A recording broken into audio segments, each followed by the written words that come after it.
여러분, 지금 유럽이 대한민국에 줄 서서 매달리고 있습니다. 얼마 전 트럼프가 유럽에 관세 25% 폭탄을 던졌죠. 콧대가 하늘을 찌르던 프랑스와 잘난 척 하던 독일이 발칵 뒤집혔습니다. 70년간 미국에 엎여 살았는데 트럼프 관세 폭탄 한 방에 벌거벗겨진 겁니다. 그래서 어디로 갔겠습니까? 대한민국. 이탈리아 총리가 19년 만에 무릎 꿇듯이 서울로 날아왔습니다. 그리고 이 말을 했습니다. 한국은 G7의 가장 중요한 파트너입니다. 시청자 여러분, 우리가 이렇게 대단한 나라에 살고 있습니다. 유럽 강대국들이 줄 서서 매달리는 나라. 이 통쾌의 한 사연, 지금 바로 들어보시겠습니다. 안녕하세요. 저는 프랑스 국방부에서 20년 넘게 일해온 안보 전문가 장 위크입니다. 유럽연합 방위정책을 총괄하는 자리에 있었지요. 그런 제가 오늘 여러분께 고백해야 할 것이 있습니다. 우리 유럽이 얼마나 어리석었는지, 그리고 대한민국이 얼마나 대단한 나라인지를요. 그날 아침이었습니다. 브뤼셀에서 긴급 안보회의가 소집되었어요. 회의실에 들어서는 순간 분위기가 심상치 않더군요. 독일 대표의 얼굴은 새파랗게 질려 있었고 옆에 앉은 이탈리아 장관은 연신 이마에 땀을 닦아내고 있었습니다. 트럼프 미국 대통령이 폭탄 선언을 했던 겁니다. 유럽의 관세 25%를 때리겠다고요. 게다가 나토 방위조약도 유예하겠다고 했습니다. 저는 처음에 귀를 의심했어요. 70년 동안 우리를 지켜주던 미국의 안보 우산이 하루아침에 찢겨나간 셈이었으니까요. 회의장은 순식간에 아수라장이 되었습니다. 서로 소리를 지르고 책임을 떠넘기느라 정신이 없었지요. 그때 저는 깨달았습니다. 우리 유럽이 얼마나 나태하게 살아왔는지를요. 솔직히 말씀드리겠습니다. 우리는 미국이라는 거대한 방패 뒤에 숨어서 평화를 노래했어요. 국방비는 깎고 그 돈으로 복지에만 쏟아부었지요. 주 35시간 노동의 6주 여름 휴가를 즐기면서 세상이 영원히 평화로울 줄 알았던 겁니다. 그런데 막상 무기 창고를 열어보니 어땠겠습니까? 텅 비어 있었습니다. 독일의 레오파르트 전차는 서류상으로 300대가 넘었지만 실제로 굴러가는 건 30%도 안 되더군요. 부품이 없어서 멈춰 선 전차들이 수두룩했어요. 나토 훈련 때 기관총 부품이 없어서 검은 빗자루를 총구에 꽂고 훈련했다는 보고까지 올라왔습니다. 저는 그 보고서를 읽으면서 손이 떨렸습니다. 프랑스는 어땠냐고요? 우리가 그토록 자랑하던 라팔 전투기 1년에 고작 11대밖에 못 만들더군요. 밀린 주문만 200대가 넘었습니다. 지금 주문하면 2035년에나 받을 수 있다는 소리였어요. 러시아가 내일이라도 쳐들어오면 10년 뒤에 도착할 전투기 브로슈어나 들고 싸워야 하는 상황이었던 겁니다. 저는 그제서야 현실을 직시했습니다. 우리가 미국 없이는 일주일도 버티기 힘들다는 시뮬레이션 결과가 농담이 아니었던 거예요. 녹슨 전차, 날지 못하는 전투기, 텅 빈 탄약고. 이것이 유로피안 드림을 외치던 우리의 민낯이었습니다. 회의가 끝나고 복도에서 이탈리아 국방장관을 마주쳤어요. 그의 눈에는 공포가 가득 차 있었습니다. 이탈리아는 지중해 최전선이었으니까요. 러시아 위협이 코앞인데 프랑스와 독일의 무기를 달라고 했더니 돌아온 대답이 뭐였겠습니까? 5년을 기다리라는 거였어요. 그날 밤 저는 잠을 이룰 수 없었습니다. 우리가 그동안 얼마나 오만했는지, 얼마나 준비 없이 살아왔는지 뼈저리게 느꼈지요. 그리고 며칠 뒤 더 충격적인 소식이 들려왔습니다. 이탈리아 멜로니 총리가 비행기에 올랐다는 거예요. 목적지는 프랑스도 독일도 아니었습니다. 지구 반대편 대한민국 서울이었어요. 저는 코웃음을 쳤습니다. 한국이라고요. 그 작은 아시아 나라가 뭘 해줄 수 있겠냐고 생각했지요. 그때까지만 해도 저는 몰랐습니다. 제 오만함이 얼마나 처참하게 무너지게 될지를요. 멜로니 총리가 서울로 떠났다는 소식을 듣고 저는 당장 자료를 뒤지기 시작했습니다. 한국 방위산업이 대체 어느 정도 수준인지 파악해야겠다고 생각했던 거예요. 솔직히 말씀드리자면 그때까지도 저는 한국을 우습게 봤습니다. 삼성 휴대폰이나 현대 자동차 정도는 알았지만 무기라니요. 아시아의 작은 분단 국가가 만든 무기를 유럽이 사간다는 게 말이 되냐고 생각했지요. 그런데 자료를 펼치는 순간 저는 의자에서 벌떡 일어났습니다. 눈을 의심했어요. 폴란드였습니다. 우리 유럽연합의 일원인 폴란드가 한국과 어마어마한 계약을 맺어버린 겁니다. 처음에는 오타인 줄 알았습니다. 금액을 다시 확인했는데 틀림없었어요. K2 전차 1000대, K9 자주포 600문, FA50 경공격기 48대, 총 금액이 무려 20조 원이 넘었습니다. 유럽 역사상 단일 무기 계약으로는 최대 규모였지요. 저는 폴란드 국방부에 전화를 걸었습니다. 대체 무슨 생각으로 아시아 국가 무기를 샀느냐고 따졌어요. 돌아온 대답이 저를 멍하게 만들었습니다. 폴란드 담당자가 이렇게 말하더군요. 프랑스와 독일에 먼저 요청했다고요. 전차가 급하게 필요하니 빨리 납품해달라고 사정했다는 겁니다. 그런데 프랑스는 르클레르 전차를 연간 15대밖에 못 만든다고 했고 독일은 레오파르트 생산 라인을 재가동하려면 3년이 걸린다고 했답니다. 러시아가 우크라이나를 침공한 마당에 3년을 기다리라니요. 폴란드로서는 기가 막힐 노릇이었던 거예요. 그래서 폴란드가 한국에 연락했다고 합니다. 처음에는 별 기대 없이 문의만 해본 거라더군요. 그런데 한국의 대답이 폴란드를 놀라게 했습니다. 계약 후 1년 안에 첫 물량을 보내주겠다고 했던 겁니다. 폴란드 담당자는 처음에 농담인 줄 알았다고 했어요. 유럽에서는 상상도 못할 속도였으니까요. 근데 한국은 정말로 약속을 지켰습니다. 계약하고 채 1년이 안 되어서 K2 전차가 폴란드 항구에 도착했다는 소식이 들려왔어요. 저는 그 소식을 듣고 컴퓨터 앞에 한참을 앉아 있었습니다. 뭔가 단단히 잘못되었다는 걸 느꼈지요. 우리 프랑스가 자랑하던 르클레르 전차는 일대 생산하는데 수개월이 걸렸습니다. 숙련공들이 하나하나 수작업으로 조립해야 했거든요. 그게 장인 정신이라고 우리는 자부했어요. 그런데 한국은 어떻게 그 복잡한 전차를 그렇게 빨리 찍어내는 걸까요? 자료를 더 파고들었습니다. 알고 보니 한국의 현대로템이라는 회사가 전차를 만들고 있었어요. 이 회사가 보유한 생산시설이 어마어마하더군요. 자동화 라인이 갖춰져 있어서 부품만 있으면 한 달에 수십 대씩 뽑아낼 수 있다는 거였습니다. 저는 그 숫자를 보면서 머리가 멍해졌어요.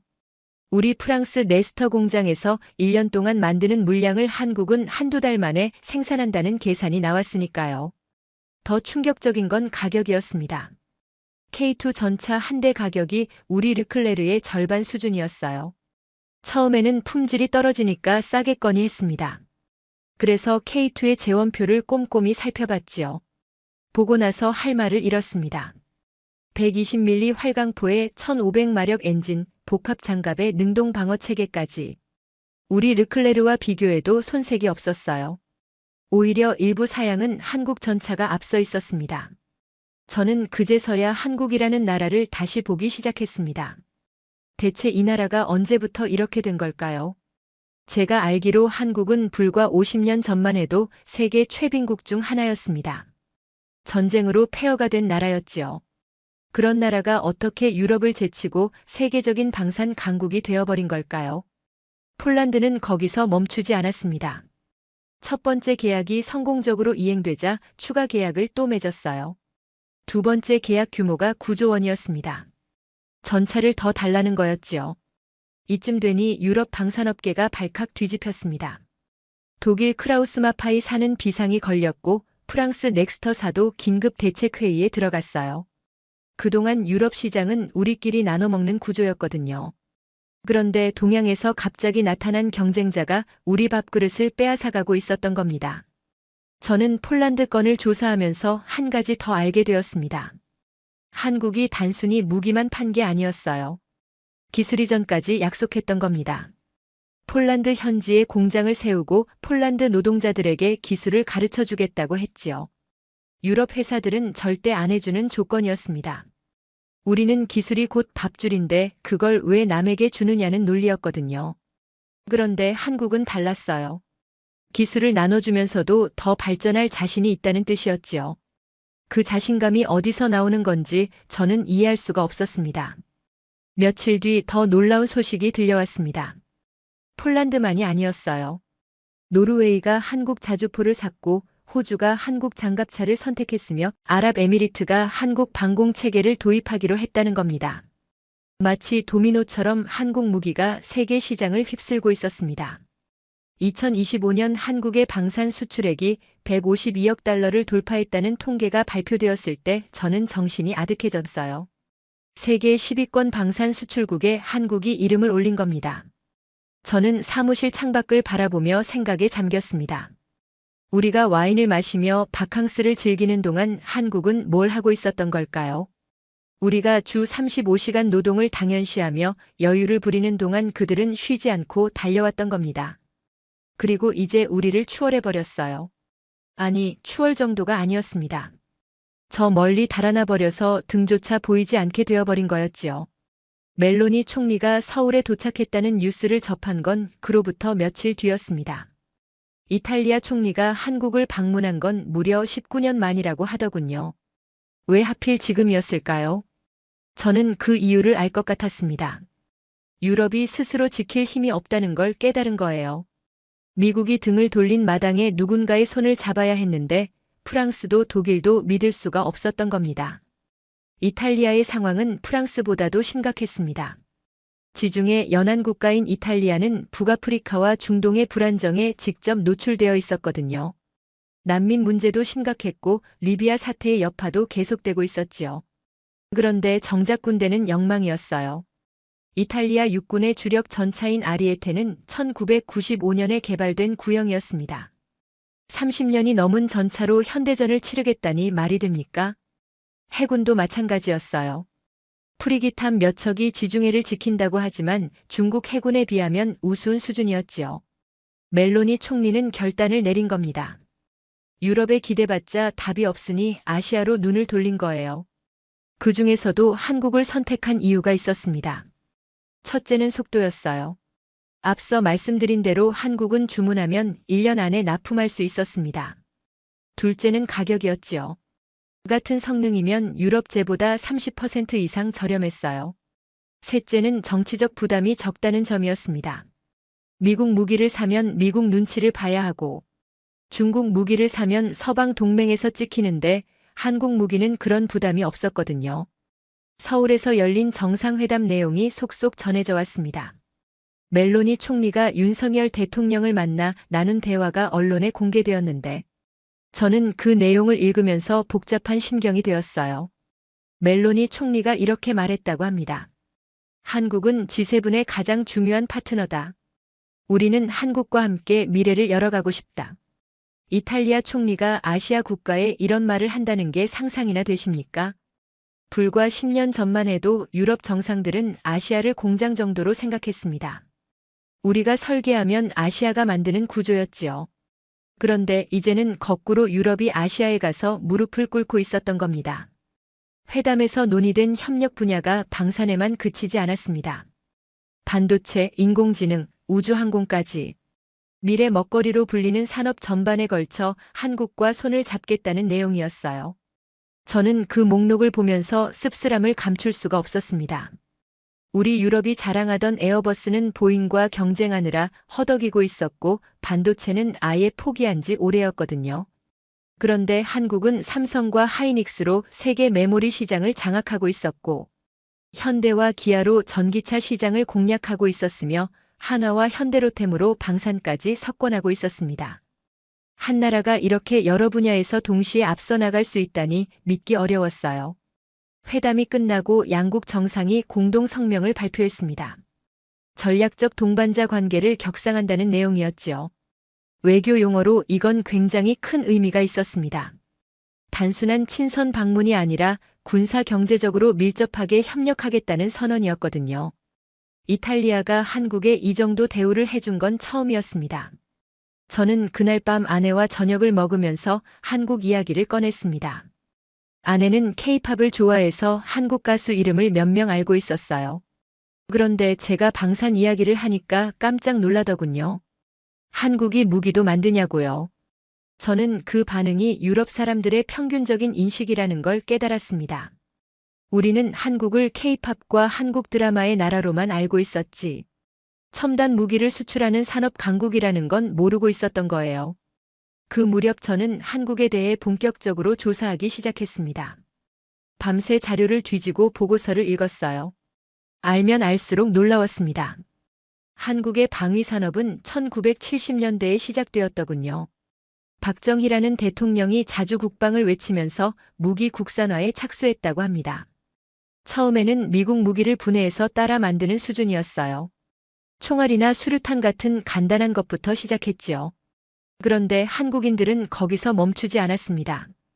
계속 기술을 발전시켜서 1980년대에는 장갑차를 만들었고 1990년대에는 전차를 개발했으며 2000년대에는 자주포와 전투기까지 만들어냈어요. 불과 50년 만에 총알 공장에서 첨단 무기 수출국으로 도약한 겁니다. 저는 그 성장 속도에 경악했습니다. 프랑스가 항공모함 하나 만드는데 20년이 걸리는 동안 한국은 방산 생태계 전체를 구축해버린 거였으니까요. 특히 저를 놀라게 한 건 한국의 국방 연구개발 투자였습니다. GDP 대비 국방비 비율이 세계 최고 수준이었어요. 그 중에서도 연구개발에 쏟는 비중이 상당했지요. 우리 유럽은 국방비를 깎고 또 깎았습니다. 복지가 더 중요하다면서요. 그 결과가 뭡니까? 녹슨 전차와 날지 못하는 전투기였어요. 한국은 달랐습니다. 북한이라는 위협이 코앞에 있었기에 국방을 소홀히 할 수가 없었던 거예요. 그 절박함이 오히려 한국을 강하게 만들었습니다. 멜로니 총리가 서울에서 돌아온 뒤 유럽 정계가 술렁였습니다. 이탈리아가 한국과 맺은 협력 수준이 예상보다 훨씬 깊었거든요. 프랑스 엘리제궁에서 긴급 회의가 소집되었고 저도 참석하게 되었습니다. 회의실에 들어서니 분위기가 무거웠어요. 외교부 장관, 국방부 장관, 산업부 장관까지 핵심 인사들이 전부 모여 있었습니다. 대통령이 먼저 입을 열었습니다. 이탈리아가 한국에 끌려다니고 있다며 한심하다는 투로 말하더군요. 우리 프랑스마저 아시아 국가에 손을 벌리는 꼴은 볼 수 없다고 했지요. 저는 속으로 고개를 끄덕였습니다. 그때까지만 해도 저 역시 프랑스의 자존심을 지켜야 한다고 생각했으니까요. 그런데 회의가 진행될수록 현실이 드러나기 시작했습니다. 국방부 장관이 보고를 했는데 내용이 참담했어요. 프랑스 육군의 전차 가동률이 50%도 안 된다고 했습니다. 이유가 기가 막혔어요. 엔진 부품을 만드는 하청업체가 도산해서 부품 수급이 안 된다는 거였지요. 세계적인 무기 수출국이라는 프랑스가 자국 전차 부품 하나 제때 만들지 못하는 상황이었던 겁니다. 해군도 마찬가지였습니다. 자랑하던 핵추진 항공모함 샤를 드골이 정비 중이었는데 언제 끝날지 모른다고 했어요. 원자로에 문제가 생겼는데 고칠 기술자가 부족하다는 겁니다. 한때 프랑스는 원자력 기술의 종주국이었습니다. 그런 나라가 자국 항공모함 하나 제대로 수리하지 못하고 있었어요. 저는 그 보고를 들으면서 얼굴이 화끈거렸습니다. 공군 쪽 소식은 더 심각했습니다. 라팔 전투기 생산량을 늘려야 하는데 인력이 없다는 거였어요. 항공우주 분야 숙련공들이 은퇴하고 있는데 젊은 인력이 들어오지 않는다고 했지요. 급여가 적고 근무 환경이 열악해서 인기가 없다는 겁니다. 그러면서 장관이 한 말이 저를 먹먹하게 했어요. 이대로 가면 10년 뒤에는 전투기 만들 기술자가 프랑스에 없을 수도 있다고요. 회의 도중 한국 관련 보고도 있었습니다. 정보국에서 분석한 자료였는데 읽어주는 내용이 저를 충격에 빠뜨렸어요. 한국의 방산 기업들이 어떻게 운영되는지 설명하더군요. 한화 에어로스페이스라는 회사는 연간 자주포 생산량이 우리 프랑스 전체의 5배가 넘는다고 했습니다. 현대로템은 전차 생산 라인을 24시간 가동할 수 있는 체계를 갖추고 있다고요. 한국항공우주라는 회사는 자국산 전투기를 개발해서 이미 여러 나라에 수출하고 있다더군요. 저는 손을 들어 질문했습니다. 한국은 어떻게 그런 생산 능력을 갖추게 되었느냐고요. 정보국 담당자가 대답했습니다. 조선업과 자동차 산업에서 축적한 제조 노하우가 방산으로 이전되었다는 거예요. 현대중공업이 배를 만들던 기술이 군함 건조에 쓰이고 현대자동차가 차를 만들던 기술이 장갑차 생산에 활용되었다는 겁니다. 한국은 민간 산업과 방위 산업이 톱니바퀴처럼 맞물려 돌아가고 있었어요. 그게 경쟁력의 비결이었던 겁니다. 프랑스는 어땠냐고요? 우리는 정반대였습니다. 민간 산업과 방위 산업이 완전히 분리되어 있었어요. 방산 기업들은 국가 보조금에 의존하면서 효율성 같은 건 신경도 안 썼지요. 적자가 나면 정부가 메워주니까 혁신할 이유가 없었던 겁니다. 그 결과 비용은 천정부지로 치솟고 납기는 계속 늦어졌어요. 회의 말미에 대통령이 지시를 내렸습니다. 프랑스도 방산 경쟁력을 키워야 한다고요. 생산 속도를 높이고 비용을 낮추라고 했지요. 저는 그 말을 들으면서 쓴웃음이 나왔습니다. 말은 쉽지요. 하지만 수십 년간 굳어진 구조를 어떻게 바꾸겠습니까? 노동조합은 일주일에 35시간 이상 일하는 건 인권 침해라고 주장하고 있었고, 기업들은 투자보다 배당금 챙기기에 바빴으며 정치인들은 표에 도움이 안 되는 국방비 증액에 소극적이었으니까요. 회의가 끝나고 저는 복도에서 오랜 친구를 만났습니다. 독일 국방부에서 파견 나온 연락장교였어요. 그에게 물었지요. 독일은 상황이 어떠냐고요. 그가 고개를 저으며 대답했습니다. 더 심각하다고요. 분데스베어 병사들이 훈련할 때 총에 빗자루를 꽂는다는 소문이 사실이었냐고 제가 묻자 그가 한숨을 쉬었어요. 사실이라고 했습니다. 탄약이 없어서 공포탄으로 훈련하고 그마저도 아끼느라 총소리 대신 입으로 빵빵 외친다더군요. 저는 그날 집에 돌아와서 한참을 생각에 잠겼습니다. 유럽이 이 지경이 된 게 대체 언제부터였을까요? 냉전이 끝나고 평화가 찾아왔을 때 우리는 안심했습니다. 이제 전쟁은 없다고 생각했지요. 국방비를 깎아서 복지에 쓰고 군인 수를 줄여서 예산을 아꼈어요. 그게 현명한 선택이라고 믿었습니다. 그런데 그 대가가 이제야 돌아온 겁니다. 한국에 대해 조사할수록 저는 점점 더 깊은 수렁에 빠지는 느낌이었습니다. 알면 알수록 우리 유럽이 초라해 보였거든요. 그러던 중 한국 대사관에서 열리는 리셉션에 초대받게 되었습니다. 방위산업 관계자들을 위한 자리였는데 저도 국방부 소속이라 참석할 수 있었지요.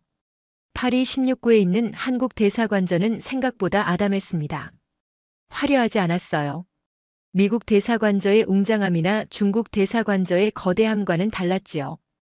그런데 그 소박함이 오히려 인상적이었습니다. 허세 없이 실용적인 느낌이랄까요. 리셉션장에는 유럽 여러 나라의 국방 관계자들이 와 있었습니다. 눈에 띄는 건 폴란드 대표단이었어요. 한국 사람들과 유독 친밀하게 대화를 나누고 있더군요. 이미 실제로 협력을 하고 있으니 당연한 거였지요. 저는 구석에 서서 그 광경을 지켜봤습니다. 한국 국방무관이 저에게 다가와 인사를 건넸습니다. 프랑스 국방부에서 오셨다면서 반갑다고 하더군요. 유창한 프랑스어였습니다. 저는 궁금한 것이 많았기에 몇 가지 질문을 던졌어요. 한국이 이렇게 빠르게 방산 강국이 된 비결이 뭐냐고요. 그가 들려준 이야기가 저를 깊이 생각하게 만들었습니다. 한국 전쟁 이야기였어요. 1950년대 한국은 전쟁으로 완전히 파괴되었다고 합니다. 건물이고 도로고 공장이고 남아있는 게 없었대요. 수백만 명이 죽거나 다쳤고 전 국토가 폐허가 되었지요. 그때 한국의 1인당 국민소득이 67달러였다고 합니다. 아프리카 최빈국보다도 못한 수준이었어요. 그런데 한국인들은 포기하지 않았다고 합니다. 피난민 텐트에서 아이들을 가르치고 폐허 위에 공장을 세웠대요. 새벽부터 밤늦게까지 일했지요. 세상에서 가장 열심히 일하는 국민이라고 불렸다더군요. 그 결과 한 세대 만에 세계 10위권 경제대국으로 성장했습니다. 한강의 기적이라고 불린다면서 그 국방무관이 자랑스러운 표정을 지었어요. 저는 그 이야기를 들으면서 프랑스와 비교하게 되었습니다. 우리 프랑스는 2차 대전 이후 미국의 마샬 플랜으로 복구되었지요. 미국이 돈을 대줬고 기술을 전해줬어요. 우리는 그 위에서 편하게 성장했습니다. 그런데 한국은 달랐어요. 물론 미국의 원조가 있었지만 그건 시작일 뿐이었지요. 나머지는 전부 한국인들의 땀과 노력으로 이뤄낸 거였습니다. 국방무관이 더 흥미로운 이야기를 해줬어요. 한국의 방위산업이 본격적으로 발전한 계기 말입니다. 1970년대 미국이 주한미군 철수를 검토한 적이 있었대요. 닉슨 독트린이라고 해서 아시아에서 미군을 빼겠다는 정책이었지요. 한국으로서는 날벼락이었습니다. 북한이 바로 위에 있는데 미군이 빠지면 어떡하겠습니까? 그래서 한국은 자주 국방을 결심했다고 합니다. 우리 스스로 지켜야 한다고요. 그때부터 한국은 미친 듯이 무기 개발에 매달렸다더군요. 처음에는 미국 무기를 뜯어서 분석하는 것부터 시작했어요. 역설계라고 하지요. 총알과 수류탄부터 시작해서 점점 복잡한 무기로 나아갔습니다. 처음에는 실패도 많았고 사고도 났대요. 그래도 멈추지 않았지요. 10년 뒤에는 장갑차를 만들었고 20년 뒤에는 전차를 개발했으며 30년 뒤에는 전투기까지 날렸습니다. 저는 그 이야기를 들으면서 유럽과의 차이를 뼈저리게 느꼈습니다. 우리는 안보를 미국에 맡기고 편하게 살았어요. 소련이 무너지자 더 이상 적이 없다고 생각했지요. 국방비를 깎고 군대를 줄였습니다. 그 돈으로 복지를 늘리고 바캉스를 즐겼어요. 그런데 한국은 단 한 번도 방심하지 않았던 겁니다. 북한이라는 위협이 항상 곁에 있었으니까요. 위협이 오히려 한국을 강하게 만들었다는 역설이 저를 아프게 찔렀습니다. 우리 유럽은 안전하다는 착각 속에서 나태해졌어요. 군인은 명예로운 직업이 아니게 되었고 무기 만드는 일은 더럽게 여겨졌지요. 평화주의를 외치면서 국방을 등한시했습니다. 그 결과가 뭡니까? 러시아가 우크라이나를 침공했을 때 우리는 아무것도 할 수가 없었어요. 보내줄 무기가 없었으니까요. 리셉션이 끝나갈 무렵 저는 한국 대사를 잠깐 만날 기회가 있었습니다. 정중하고 겸손한 분이었어요. 저는 솔직하게 물었습니다. 한국이 유럽 시장을 어떻게 보느냐고요. 대사가 미소를 지으며 대답했지요. 유럽은 중요한 파트너다. 우리는 경쟁하러 온 것이 아니라 협력하러 왔다. 함께 성장하고 싶다. 그 말에서 여유가 느껴졌습니다.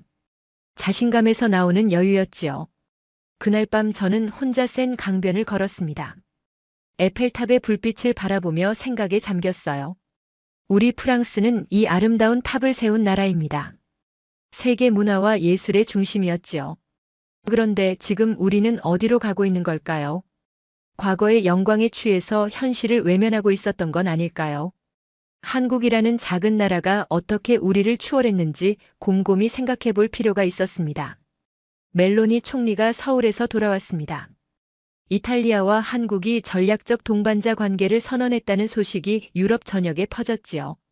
방산, 반도체, 인공지능, 원자력까지 포괄하는 협력이었어요. 단순한 친선 방문이 아니었던 겁니다. 이탈리아가 아시아로 눈을 돌렸다는 신호탄이었지요.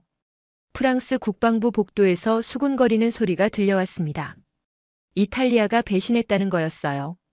유럽끼리 뭉쳐야 할 때 혼자 딴짓을 한다는 비난이었지요. 저는 그 말을 듣고 씁쓸해졌습니다.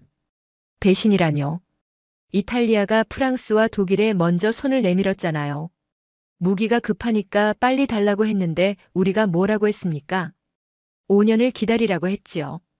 그러니 다른 곳을 찾아간 거 아닙니까? 며칠 뒤 국방부에서 긴급 대책회의가 열렸습니다.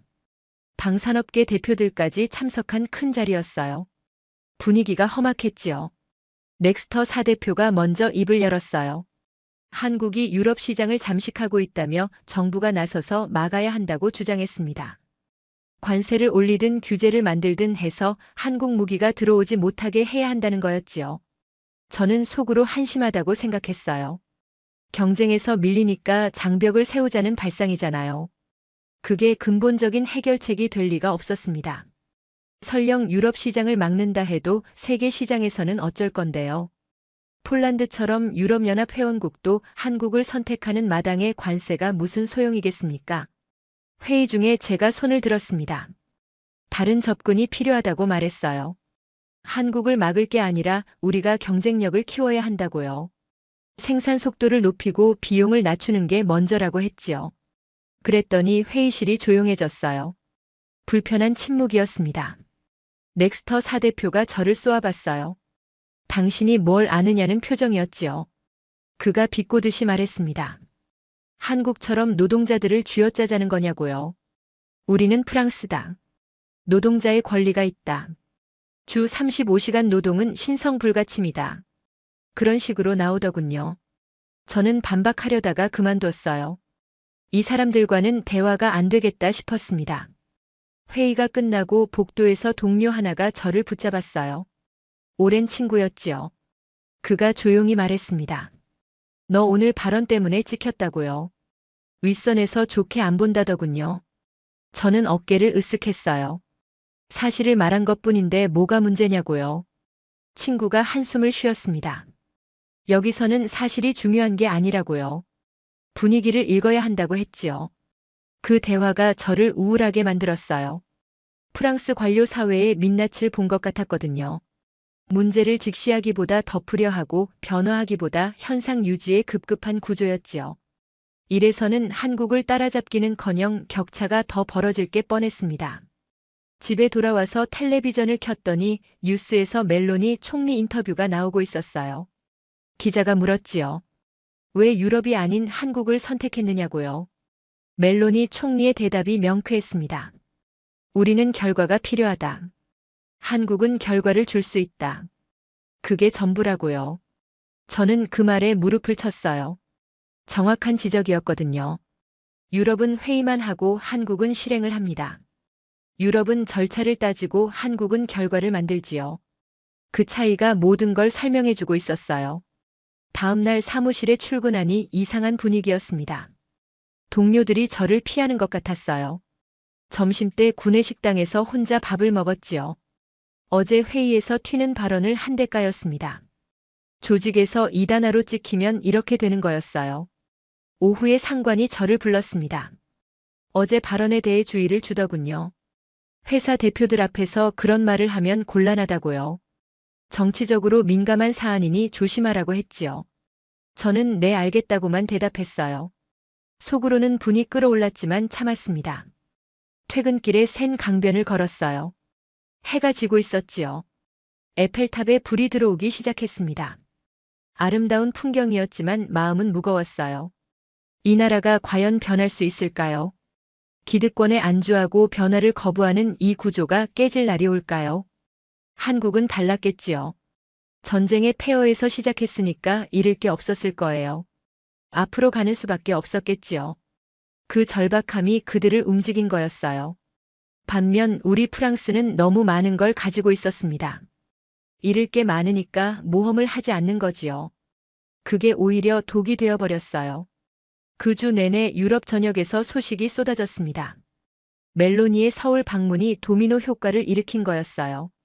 루마니아가 한국산 자주포 도입을 공식 검토하겠다고 발표했지요. 그리스도 한국 방산업체들과 접촉하고 있다는 보도가 나왔어요. 동유럽과 남유럽이 하나둘씩 한국 쪽으로 기울고 있었습니다. 독일에서는 야당이 정부를 압박하기 시작했어요. 왜 우리는 폴란드처럼 빠르게 움직이지 못하느냐는 거였지요. 레오파르트 전차 생산 라인이 언제 재가동되느냐, 분데스베어 현대화는 언제 끝나느냐 질문이 쏟아졌습니다. 독일 국방장관이 곤혹스러워하는 모습이 뉴스에 나왔어요.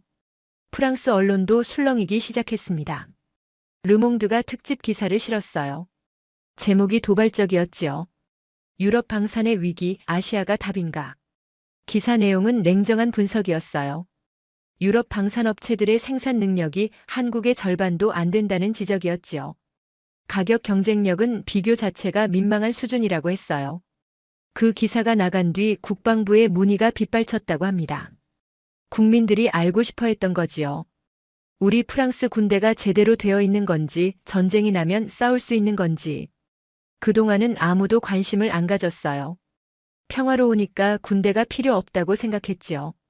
그런데 러시아가 우크라이나를 침공하고 트럼프가 유럽을 협박하니까 갑자기 불안해진 겁니다. 저는 이 분위기를 기회로 삼기로 했어요. 상관에게 보고서를 제출했습니다. 한국 방위산업 분석과 프랑스에 주는 시사점이라는 제목이었지요. 제가 그동안 조사한 내용을 총정리한 거였어요. 생산 속도, 가격 경쟁력, 기술 수준, 민관 협력 체계까지. 한국의 강점을 객관적으로 분석하고 프랑스가 배울 점을 제안했습니다. 상관이 보고서를 읽더니 묘한 표정을 지었어요.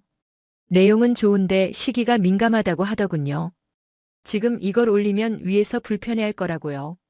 저는 그래도 올려달라고 부탁했어요. 누군가는 진실을 말해야 하지 않겠느냐고요. 상관이 한참을 고민하더니 결국 올려보겠다고 했습니다. 며칠 뒤 뜻밖의 연락이 왔어요. 장관실에서 면담 요청이 온 거였지요. 저는 긴장했습니다. 혼나려고 불려가는 건지 칭찬받으러 가는 건지 알 수 없었으니까요. 양복을 단정히 차려입고 장관실로 향했어요. 장관이 저를 맞이했습니다. 예상과 달리 표정이 부드러웠어요. 보고서 잘 읽었다면서 자리에 앉으라고 했지요. 저는 조심스럽게 앉았습니다. 장관이 말했어요. 솔직한 분석이 마음에 든다고요. 요즘 이렇게 직설적으로 말하는 사람이 없다면서요. 장관이 물었습니다. 당신 생각에 프랑스가 변할 수 있겠느냐고요. 저는 솔직하게 대답했어요. 어렵겠지만 불가능하지는 않다고요. 다만 리더십이 필요하다고 했지요. 위에서 방향을 잡아주지 않으면 아래에서는 움직이지 않는다고요. 장관이 고개를 끄덕였어요. 그리고 뜻밖의 제안을 했습니다. 한국과의 협력 방안을 검토하는 태스크포스를 만들 건데 참여할 의향이 있느냐고요. 저는 잠시 망설였어요. 조직 내에서 이단화로 찍힌 상태에서 또 튀는 역할을 맡으면 더 힘들어질 수도 있었으니까요. 하지만 저는 수락했습니다. 이런 기회가 또 언제 오겠습니까? 프랑스가 조금이라도 변하는 데 기여할 수 있다면 감수할 만한 위험이었지요. 장관이 미소를 지었어요. 좋은 선택이라고 하더군요. 장관실을 나오면서 저는 묘한 기분이 들었습니다. 아직 아무것도 바뀌지 않았어요. 하지만 바뀔 가능성이 생긴 거였지요. 작은 균열이 큰 변화로 이어질 수도 있으니까요. 멜로니의 서울 방문이 그 균열의 시작이었어요. 이제 그 균열이 프랑스에도 번지고 있었습니다. 사무실로 돌아오니 동료들이 수군거렸어요. 장관실에 다녀왔다는 소문이 퍼진 거지요. 어떤 사람들은 부러워하는 눈치였고 어떤 사람들은 경계하는 표정이었어요. 저는 신경 쓰지 않기로 했습니다. 해야 할 일이 생겼으니까요. 그날 밤 아내에게 이야기했어요. 새로운 임무를 맡게 됐다고요. 아내가 물었지요. 힘들어지는 거 아니냐고요. 저는 웃으며 대답했어요. 아마 그럴 거라고요. 하지만 의미 있는 일이라고 했지요. 아내가 제 손을 잡았어요. 응원한다고 하더군요. 태스크포스 첫 회의가 열리기 전날 밤이었습니다. 저는 서재에 앉아 지난 몇 주를 돌아봤어요.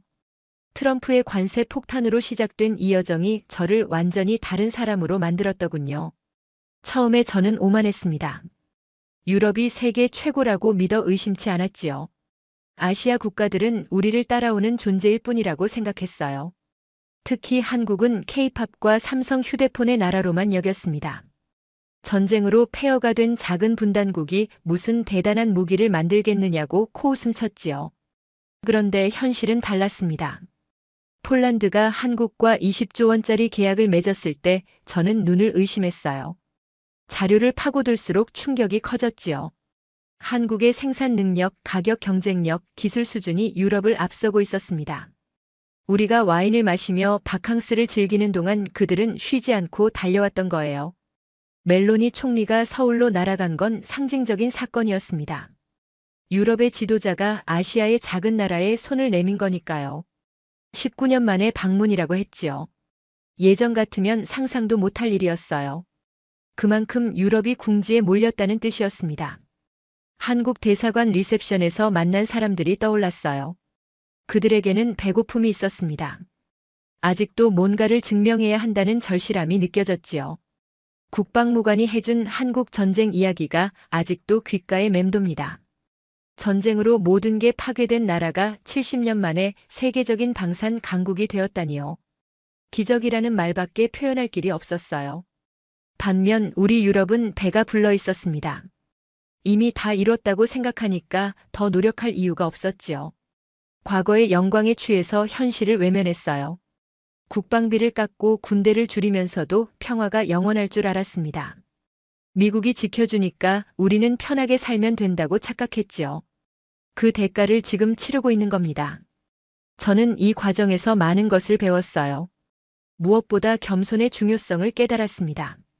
과거의 영광은 미래를 보장해주지 않아요. 세상은 끊임없이 변하는데 우리만 제자리에 서 있으면 도태되는 건 당연한 거지요. 한국이 그걸 증명해줬습니다. 어느 나라든 배울 점이 있다는 것도 알게 되었어요. 예전에는 아시아 국가들을 무시했습니다. 우리가 가르쳐줘야 할 대상이라고 생각했지요. 그런데 지금은 우리가 배워야 할 처지가 되어버렸어요. 세상이 그렇게 변한 겁니다. 내일부터 태스크포스 일이 시작됩니다. 쉽지 않을 거예요. 기득권의 저항이 거셀 거고 변화를 싫어하는 사람들이 발목을 잡겠지요. 하지만 누군가는 해야 할 일입니다. 프랑스가 조금이라도 변하는 데 기여할 수 있다면 저는 기꺼이 그 역할을 맡겠어요. 유럽의 위기는 아직 끝나지 않았습니다. 러시아의 위협은 여전하고 미국의 방위 공약도 불확실하지요. 우리는 스스로를 지킬 힘을 길러야 해요. 그 과정에서 한국 같은 나라와의 협력이 큰 도움이 될 겁니다. 경쟁자로만 볼 게 아니라 파트너로 손을 잡아야 해요. 대한민국. 이 네 글자가 이제 저에게는 다르게 다가옵니다. 작은 나라가 아니에요. 거인입니다. 전쟁의 폐허에서 일어나 세계를 놀라게 한 저력의 나라지요. 멜로니 총리가 서울로 날아간 이유를 이제는 완전히 이해합니다. 그녀는 미래를 보러 간 거였어요. 저 장리크는 프랑스 국방부에서 20년 넘게 일해왔습니다. 유럽이 최고라고 믿으며 살았지요. 콧대 높은 엘리트였어요. 아시아 국가를 깔보고 우리만이 문명의 중심이라고 착각했습니다. 그런 제가 오늘 고백합니다. 대한민국이 부럽습니다. 그 열정이, 그 노력이, 그 성취가 진심으로 부럽습니다. 그리고 존경합니다.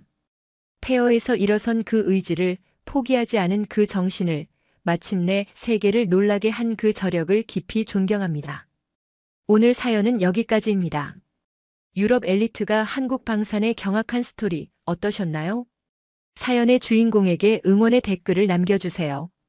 지금까지 감동정거장에서 사연 전해드렸습니다. 사연이 마음에 드셨다면 좋아요와 구독 부탁드립니다. 시청해주셔서 감사합니다.